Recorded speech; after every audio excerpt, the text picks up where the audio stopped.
क्या आपने कभी सोचा है कि पूरे ब्रज में भगवान श्री कृष्ण के हजारों मंदिर हैं, लेकिन बरसाना का एक ऐसा मंदिर है जहां लोग सबसे पहले श्री कृष्ण नहीं बल्कि श्री राधा रानी के दर्शन करने आते हैं।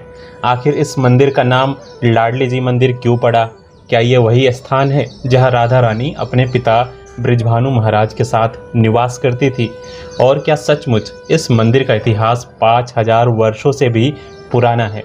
कहा जाता है कि जो भक्त बरसाना आता है और लाडली जी के दर्शन किए बिना लौट जाता है, उसकी ब्रज यात्रा अधूरी मानी जाती है।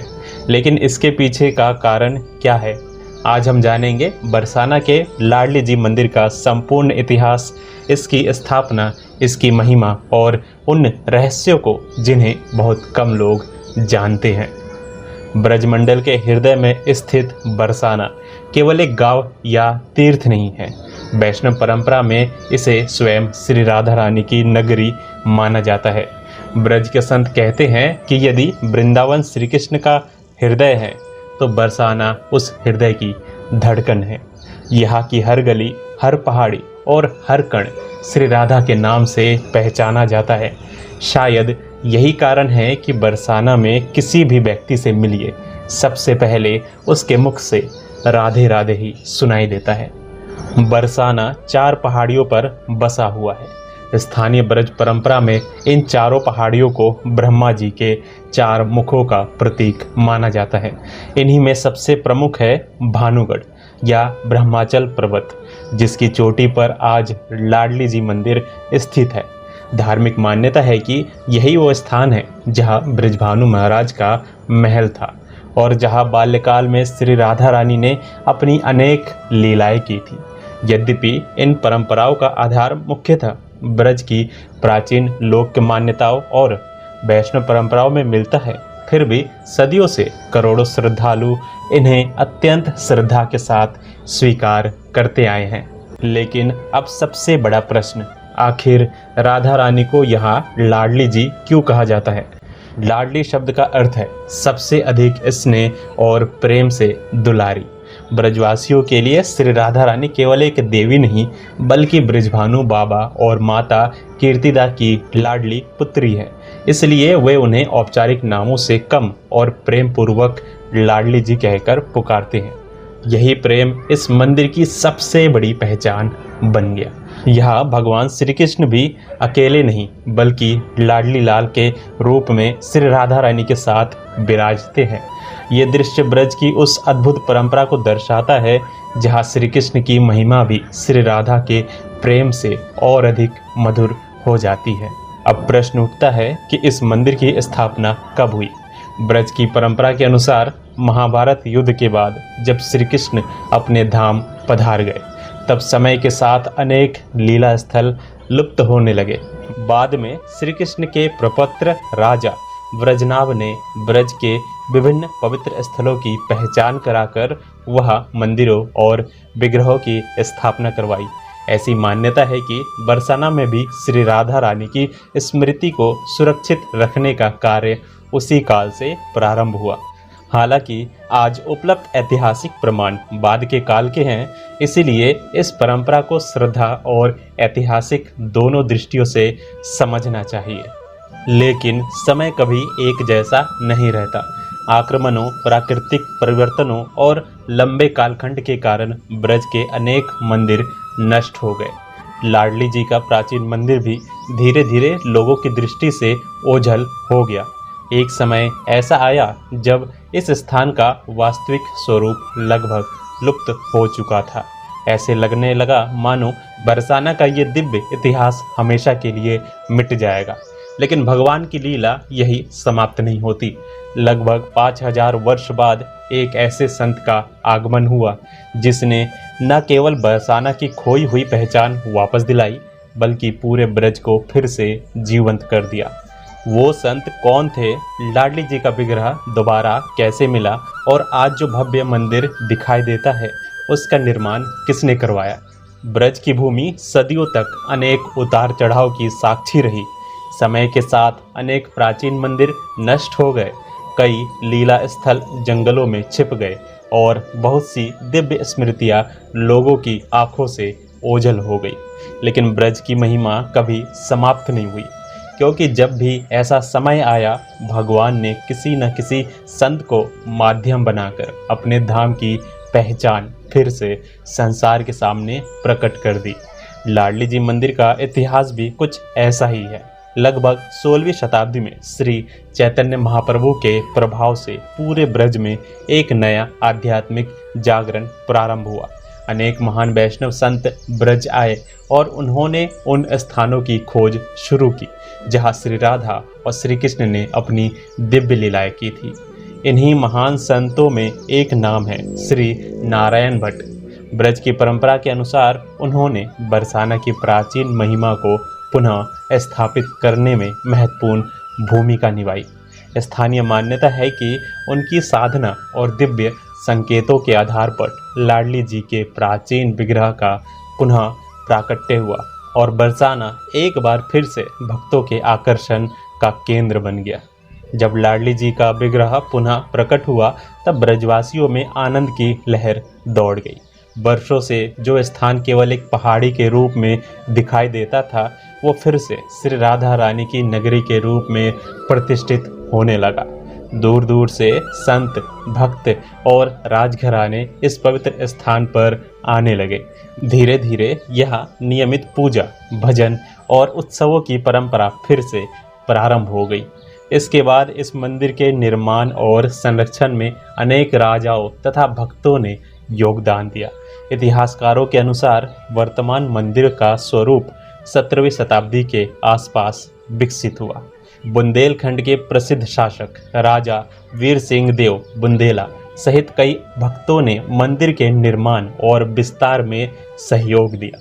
समय समय पर इसका जीर्णोद्धार भी होता रहा, लेकिन गर्भगृह में विराजमान लाडली जी के प्रति भक्तों की श्रद्धा कभी कम नहीं हुई। अब यदि आप पहली बार इस मंदिर में जाएंगे तो सबसे पहले आपकी दृष्टि उन लंबी सीढ़ियों पर पड़ेगी जो पहाड़ी की चोटी तक जाती हैं। लगभग 250 से अधिक सीढ़ियां चढ़ने के बाद भक्त मंदिर के मुख्य प्रांगण तक पहुंचते हैं। कई लोग पूछते हैं कि आखिर मंदिर को इतनी ऊंचाई पर ही क्यों बनाया गया। ब्रज की परंपरा कहती है कि ये केवल वास्तुकला नहीं बल्कि एक आध्यात्मिक संदेश है। जैसे जैसे भक्त एक एक सीढ़ियाँ चढ़ता है, वैसे वैसे वो अपने भीतर के अहंकार, आलस्य और सांसारिक चिंताओं को पीछे छोड़ते हुए प्रभु के निकट पहुंचने का प्रयास करता है। मंदिर की वास्तुकला भी अपने आप में अद्भुत है। लाल बलुआ पत्थर से निर्मित ये मंदिर राजस्थानी और ब्रज शैली का सुंदर संगम प्रस्तुत करता है। विशाल द्वार, नक्काशीदार स्तंभ, खुला प्रांगण और ऊंचे शिखर पहले ही दृष्टि में मन को आकर्षित कर लेता है। जब सूर्य की किरणें इस लाल पत्थर पर पड़ती है तो पूरा मंदिर स्वर्णिम आभा से चमक उठता है। लेकिन इस मंदिर की सबसे बड़ी विशेषता इसकी वास्तुकला नहीं बल्कि गर्भगृह है, जहाँ श्री राधा रानी लाडली जी के रूप में विराजमान है और उनके साथ श्री कृष्ण लाडली लाल स्वरूप में उपस्थित है। ब्रज की भक्ति परंपरा में ये संदेश अत्यंत गहरा है कि राधा रानी और श्री कृष्ण को अलग अलग नहीं बल्कि एक ही दिव्य प्रेम स्वरूप के रूप में देखा जाता है। इसलिए यहाँ दर्शन करते समय भक्तों का ध्यान केवल भगवान की शक्ति पर नहीं बल्कि उस दिव्य प्रेम पर केंद्रित होता है जो पूरे ब्रज का आधार है। कहा जाता है कि लाडली जी के दर्शन करते समय यदि कोई भक्त सच्चे मन से केवल राधे राधे का स्मरण करता है तो उसके मन की अशांति धीरे धीरे समाप्त होने लगती है। ये श्रद्धा का विषय है, लेकिन जो भी इस मंदिर में कुछ देर शांत बैठता है वो यहाँ के वातावरण में एक अद्भुत शांति और अपनापन अवश्य अनुभव करता है। लेकिन लाडली जी मंदिर केवल अपने इतिहास और दर्शन के लिए ही प्रसिद्ध नहीं है। बरसाना में वर्ष भर श्रद्धालुओं की भीड़ रहती है, लेकिन दो ऐसे अवसर आते हैं जब ऐसा लगता है मानो पूरा ब्रज स्वयं आनंद में डूब गया हो। पहला राधा अष्टमी अर्थात श्री राधा रानी का प्राकट्य उत्सव और दूसरा विश्व प्रसिद्ध लठमार होली। इन दोनों उत्सवों का केंद्र केवल बरसाना नहीं बल्कि स्वयं लाडली जी मंदिर होता है। भाद्रपद शुक्ल अष्टमी के दिन राधा अष्टमी का पर्व पूरे ब्रज में अत्यंत श्रद्धा और उत्साह के साथ मनाया जाता है। प्रातः काल से ही लाडली जी मंदिर में भक्तों की लंबी लंबी कतारें लग जाती है। पूरे मंदिर को रंग बिरंगे फूलों से सजाया जाता है, विशेष श्रृंगार किया जाता है, भव्य अभिषेक होता है और चारों ओर केवल एक ही जय घोष गूंजता है, राधे राधे। कहा जाता है कि इस दिन बरसाना में केवल उत्सव नहीं मनाया जाता, बल्कि ऐसा अनुभव होता है मानो ब्रजभानु बाबा के घर सचमुच उनकी लाडली पुत्री का जन्म हुआ हो। राधा अष्टमी के दिन लाडली जी के दर्शन का विशेष महत्व माना जाता है। वैष्णव परंपरा में कहा जाता है कि जिस भक्त पर श्री राधा रानी की कृपा हो जाती है, उसके लिए श्री कृष्ण तक पहुंचने का मार्ग भी सहज हो जाता है। इसी भावना से लाखों श्रद्धालु इस दिन बरसाना पहुंचते हैं और लाडली जी के चरणों में अपनी प्रार्थना अर्पित करते हैं। इसके बाद आता है वो उत्सव जिसकी पहचान आज पूरी दुनिया में है, लठमार होली। लेकिन बहुत कम लोग जानते हैं कि इसकी जड़ें भी श्री राधा और श्री कृष्ण की ब्रज लीलाओं से जुड़ी लोक परंपराओं में मानी जाती है। मान्यता है कि फाल्गुन मास में श्री कृष्ण अपने सखाओं के साथ नंदगांव से बरसाना आए और हंसी ठिठोली में श्री राधा और उनकी सखियों को रंग लगाने लगे। तब सखियों ने उन्हें लाठियों से प्रतीकात्मक रूप से खदेड़ा। इसी स्मृति में आज भी बरसाना और नंदगांव की लठमार होली खेली जाती है। ये एक धार्मिक सांस्कृतिक परंपरा है जिसे ब्रजवासी बड़े प्रेम से निभाते हैं। लठमार होली के दिनों में सबसे पहले लाडली जी मंदिर में विशेष पूजा होती है। इसके बाद पूरा बरसाना रंग, गुलाल, भजन और उत्साह से भर जाता है। देश ही नहीं विदेशों से भी हजारों लोग इस अनूठी परंपरा को देखने के लिए यहाँ आते हैं। लेकिन लाडली जी मंदिर केवल उत्सवों का स्थान नहीं है। यहाँ आने वाले असंख्य भक्त अपने जीवन के अनुभव भी साझा करते हैं। कोई कहता है कि वर्षों बाद उसकी मनोकामना पूरी हुई, कोई कहता है कि उसे मानसिक शांति मिली, तो कोई केवल इतना कहता है कि बरसाना पहुंचते ही ऐसा लगा जैसे वो अपने घर लौट आया हो।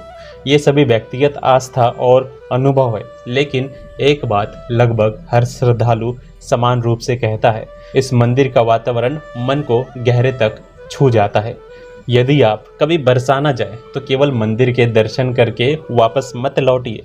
कुछ समय मंदिर के प्रांगण में शांत से बैठिए, ब्रजवासियों के मुख से निकलता राधे राधे सुनिए, पहाड़ी से पूरे बरसाना का दृश्य देखिए और फिर अपने मन से एक प्रश्न पूछिए, आखिर ऐसा क्या है इस भूमि में कि यहाँ आने वाला हर व्यक्ति बार बार लौटना चाहता है। शायद इसका उत्तर शब्दों में नहीं, केवल अनुभव में मिलता है। लाडली जी मंदिर केवल पत्थरों से बना एक प्राचीन मंदिर नहीं है, ये उस दिव्य प्रेम का जीवंत प्रतीक है जहाँ भगवान से पहले उनकी परम आराध्य श्री राधा रानी का स्मरण किया जाता है। यह हमें सिखाता है कि भक्ति केवल पूजा में नहीं, बल्कि प्रेम, विनम्रता और पूरे समर्पण का नाम है। ब्रज के संत कहते हैं कि श्री कृष्ण तक पहुँचने का सबसे सरल मार्ग श्री राधा की कृपा से होकर जाता है।